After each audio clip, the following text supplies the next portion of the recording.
Hi, this is Erin from Blossy Bee. Welcome to my channel. The plan for this video is to unbox an order from Art Junkie, and then I'm going to use some of the moulds to create my Froggy Friday pieces. It's exciting to have a parcel from Art Junkie. I'll just snip it open, and just want to be super careful because I don't want to snip anything that shouldn't be snipped. Okay, let's have a look. Oh, that's pretty cool. Oh, a little fridge magnet. I like that. Beautiful. That's good. I'll pop that down there. I think it will show. Okay, do like a little tissue paper moment.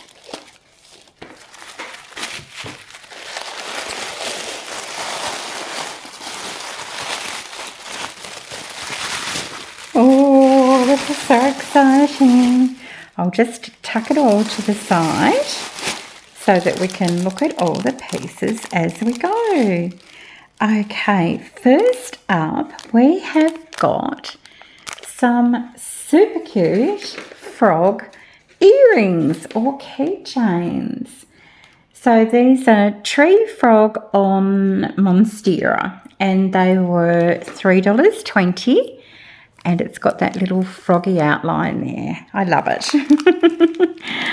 Okay, next. This is a clamshell silicone coaster mould, and this one was $4.90.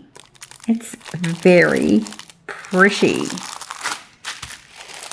Okay. Oh, this is beautiful. This one is called a fractured stained glass heart silicone coaster mould, and this one was $4.80. And I just love the fact I'll be able to do something different in each of those little pieces. Okay, I'll leave those ones because they are part of something bigger. Oops. Okay, oh, look at these. This is beautiful temporary tattoos in a bird design, and these are currently all on special at the moment with them, or they were when I ordered earlier in the week, and these were $2. Okay, next I've got my first ever purchased silicone frog mould. So he looks super cute, and I'll look forward to making him up. Okay, now then I've got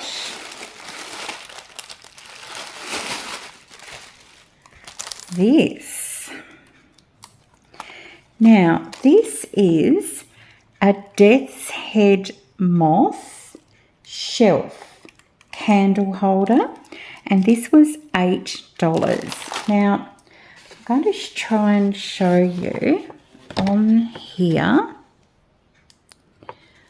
what their design looks like. So it's an oval plug that goes on the wall, and then the little shelf slots into there.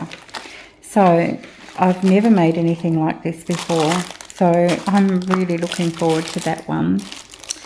Okay, now I've got these gorgeous little Monstera leaves and little mini hearts, which are very cute, and they were $4.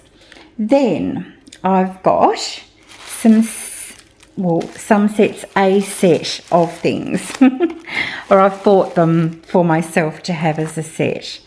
How cute are these? These are cheese knife handles, and they're done all cute and bumpy as if they are cheese. And that mould was $8 for the 3. And then I've also purchased these cheese knife handles as well.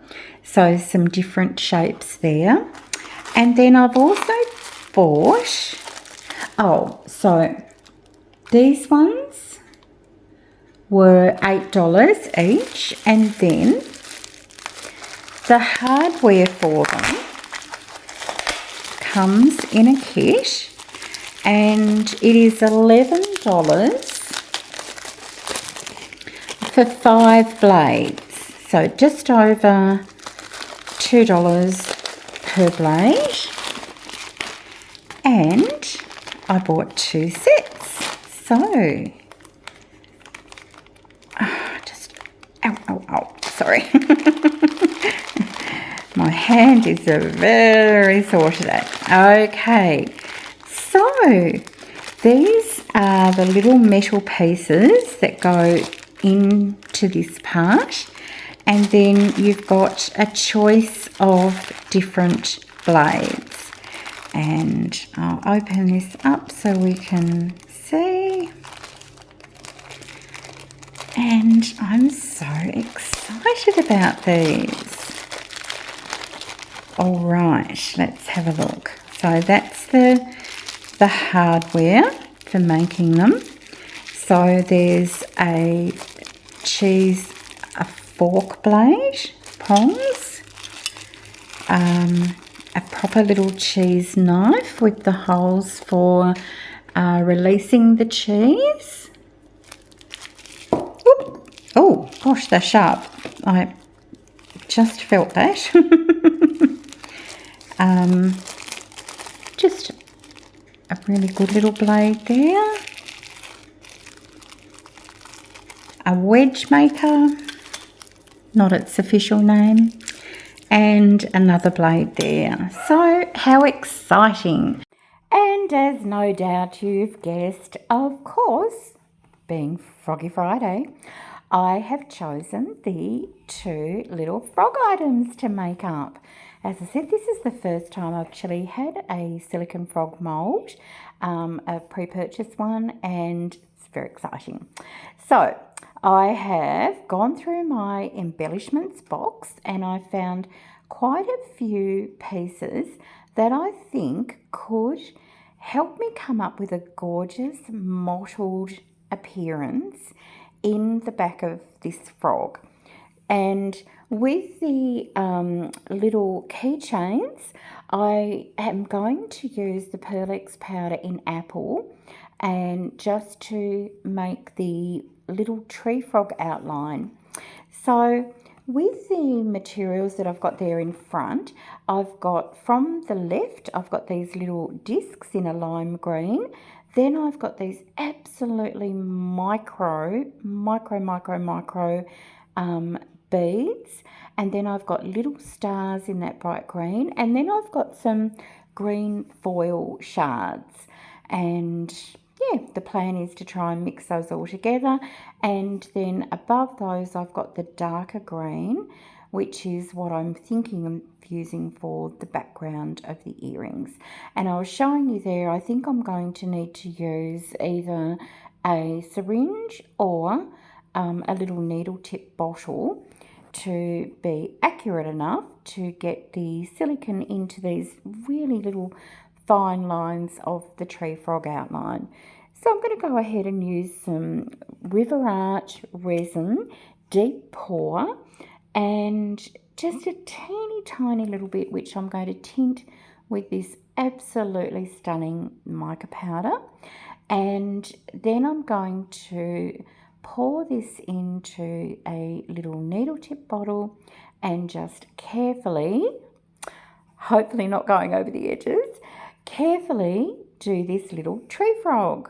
You certainly get a lot more precision with these tools. I used to use them a bit and haven't done of late, but I did have a lovely subscriber in a comment mention them, and I thought, oh, I'll do that. I'll get them out and make sure I do that. So I think that worked quite well. I just need to set these aside now to cure, and I'm going to reuse this bottle. So I'm just tipping out a little bit of excess resin, popping in some isopropyl alcohol, squirting it through, and then that is done.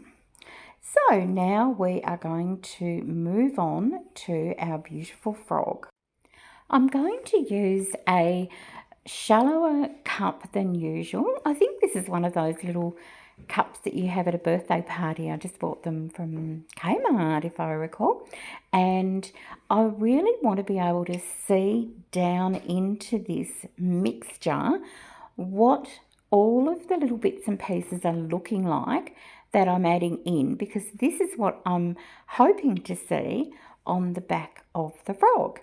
So I start off just by gently putting in a few of these little lime green stars, and yep, they're looking quite pretty, and just trying to separate them apart so I can sort of see what they'll, as I said, I'm looking for that patchy, mottled, froggy look.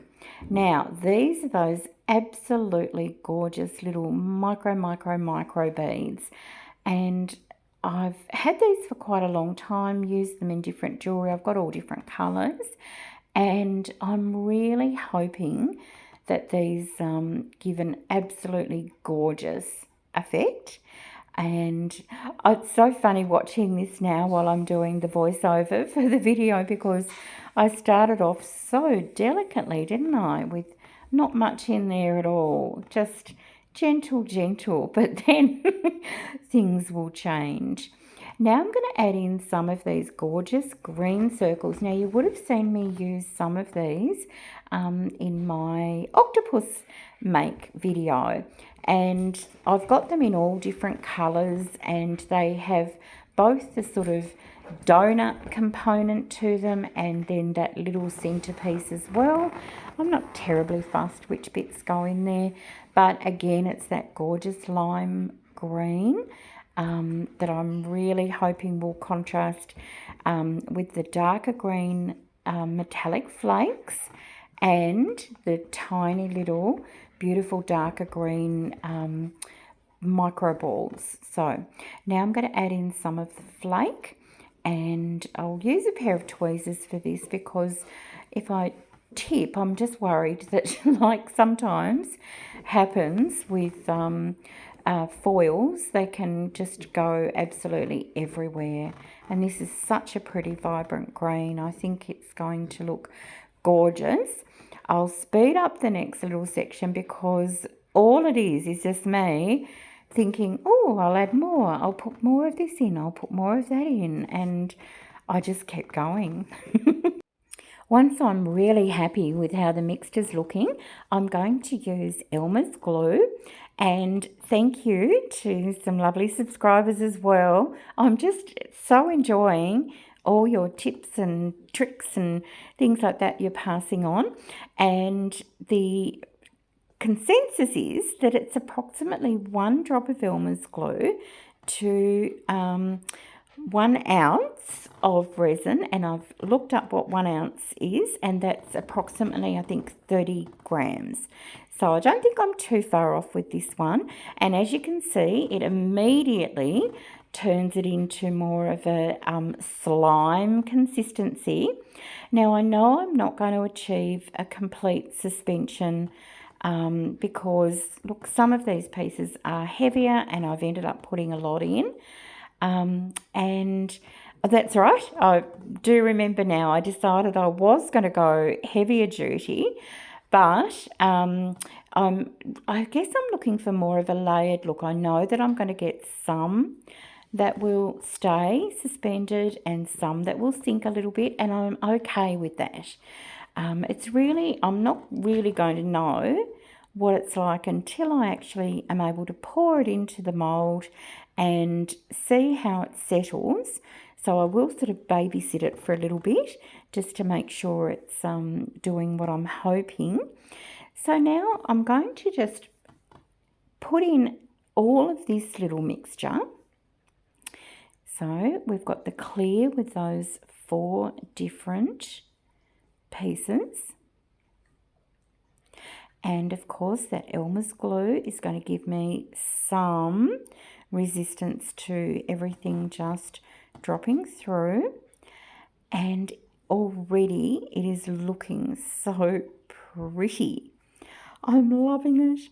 So as I mentioned, I will be just keeping an eye on this over the next little time and seeing what happens. And after about 24 hours, I am able to start thinking about the rest of the frog. And you'll see there, some of the pieces stayed suspended, some sunk, but overall, so happy with it. Just love it so far. So far, so good. So I've opened up one of my beading boxes, one of the greens, and I'm just looking for the perfect little beads to do his little froggy toes with. And I found these ones and I think they will look perfect. And yes, I'm aware now, in hindsight, that the scene in front of me does not look like something that is good for frogs. It looks more like an experiment from high school, which I think from memory I refused to participate in. But anyway, I'm going to put some clear resin into the little needle tip bottle because I really want to make sure I can get into each of the little toes and give them a little bit of clear resin to sit the beads on. And I'm just hoping too, because I haven't used this mould before, that I'm able to do this without them all sinking down. So I know another option could have been to use UV resin and to pop the little beads in and then cure the UV resin so they stay in place. But I'm hoping to complete this using all of the epoxy resin. And yeah, so that's what I'm up to, going into each of those little spots to try and get enough resin in there so that when I put in the little bead, it'll have a little bit all around it. And I'm going to place them in carefully, and then I'm going to pour a little bit more resin over the top so that it is encapsulated. Now, up in the top right, you'll see I've got some absolutely beautiful green glitter. I'm not quite sure how to describe it to you. It's like a forest green. So I'm mixing up some more clear resin and this glitter in with it. And it's the Nuvo brand, which is always really lovely, very super sparkly. And I'm hoping that I'm going to be able to use this to do the underbelly of the frog so that when you're actually looking down through the top of the frog, this will be reflecting back at you. I'm going to use the Elmer's glue again, as I would like to try and stop this glitter from just all sinking through. I would like to suspend it if possible. And I've remembered the name of this glitter is Meadow Green, and it's just the most delicious green colour. Loving it. So that's going to go nice and gloopy, more like slime, and that's worked really well. And then I'm going to, first of all, fill in my little frog key rings, and that's going to go over the top of that beautiful apple colour. And then I'm just going to pour straight in on top of that cured mixture and give the green frog belly appearance that I'm hoping for. I'm trying to avoid going into the frog's little toes because I would like those, if possible, to be more clear and transparent. And so what I do as well is I just sort of backfill with a little bit of clear just to push the colour back down. And he is just looking so pretty.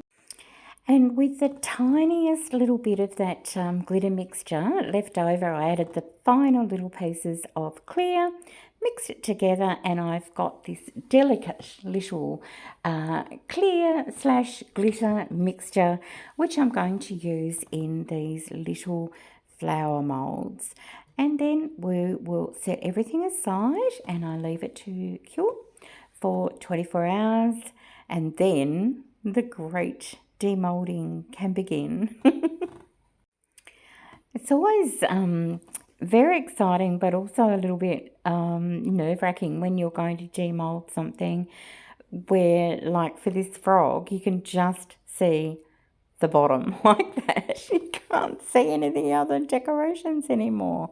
But anyway, so first of all, I demold these little flowers and they look beautiful. Very delicate and very pretty. Still have got to come up with a lot of little projects for these because I'm getting quite a collection. But for just the few little drips of resin that it takes, they pack a punch visually. And now, time to have a look at our little keychain pieces. So, these demold quite easily. And remember, we've got that pale apple colour on the front. And then we've got this green meadow glitter on the back. And here we go. So, these are really pretty. Now I've done these in this style, I can see that if I was going to make these again, there would be opportunities to make the little frog stand out even more, but pretty happy. I won't be able to make these up into the key rings, or if I was going to make them into earrings at the moment, because my hands aren't quite yet strong enough to work with pliers, but in the future they will become cute little key rings. Now, this frog mould was very interesting to demold because I didn't want to bend his little legs back, and I wanted to make sure that I was taking all the pieces off in the right place. For those of you who already have this mould or a mould similar, hopefully you're feeling my pain, but it was worth it in the end. So, are you ready? Let's have a look. And I'm struggling to come to terms with how beautiful he is. I'm just pointing out little bits I'm looking at, thinking, I love this, I love that. I love his toes so much. I want to hold his little feet. I love his back and I love his tummy. The River Art resin is totally bubble free. It's crystal clear, and having done this mould in the 2 layers has just given it the most incredible depth. Look at these tiny little micro balls. They have added such an incredible little pattern like the skin of the frog. And I honestly think this is one of the most beautiful pieces of resin art I have made. I am so proud of him. I hope you love him too. I just want to hold his little hands again. Oh. Anyway, thank you so much for joining me for this Froggy Friday and Art Junkie unboxing. I really appreciate your company. I'll show you some photos now of the finished pieces. Don't forget to check out in the description box below the link to the playlist for all the amazing artists from around the world who contribute to Froggy Friday. And I'll see you in the next video. Bye for now.